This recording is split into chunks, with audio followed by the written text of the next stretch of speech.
Funny car, we move to Top Fuel, their final. Antron Brown and Spencer Massey. Well, funny car is any indication. I mean, both Mike Neff and John Force went 400s quicker than their best run of the day. If Spencer Massey were able to do that, he'd run a 470. I mean, a 370. What am I saying?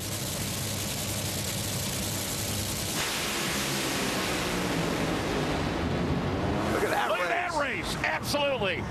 Massey, Jeez. 375, 325 miles an hour. This kid is telling everybody, I'm the one to beat this year. What a race. And what a race car he has.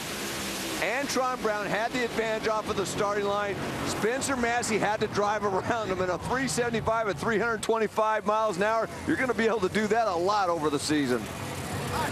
Dave Reed. Well, I don't think finishing in the runner-up spot sits real well with Spencer Massey. It was a domineering day for you and that entire team down Schumacher. What did you tell them in the offseason to make sure they kept that competitive fire going? Just keep their head down and keep working hard. That's what it's going to take to go on and pull themselves back together, and these guys certainly did it with the ETs they ran out here today.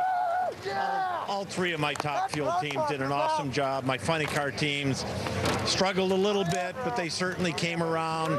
Caps did a great job out there. We'll be just fine. But I mean, Spencer and Antron both, my son Tony, all three of them did a great job out here today. Now Spencer has the second and third quickest 1,000-foot runs all time.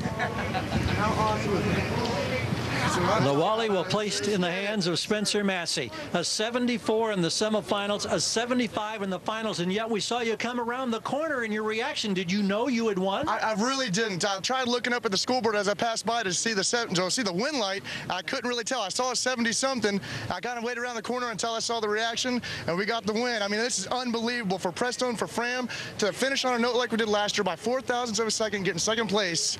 Now to come out, leaving the Winter Nationals #1. That's awesome, baby. Woo! That's an awesome. Let's go to John Kernan.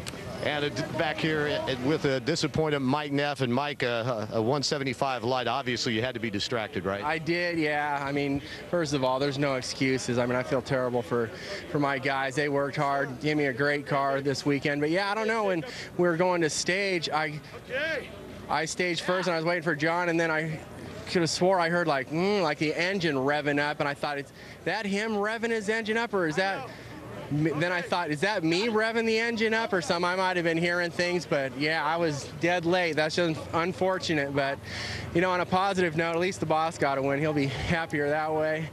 And we had a great weekend. You know, to get up out of here with a runner-up to my boss, you know, for Castrol, Ford, AAA here, the race they put on. You know, it's a good weekend. It's just a little embarrassing, though, that's all. Now, Mike Neff, you can count on a win out of him this year. John Force, he can celebrate. Oh, look, he's got the grandkids. That's probably little Jacob's first time of getting anywhere near a Wally. Force, Massey, Anderson, the winners here. Portends for a good season, don't you think? Absolutely. Looks like KB's going to be dominant again, but maybe Jed Coffin's going to have something to say about that. John Force, he's back. Courtney looked good in her debut. And let me tell you, Spencer Massey, he is a bad man. This is so awesome. The season is now This is what drag officially racing's all about. underway. In 1 week, we will be in Phoenix, Arizona for coverage of the Arizona Nationals. We'll see you then in Phoenix.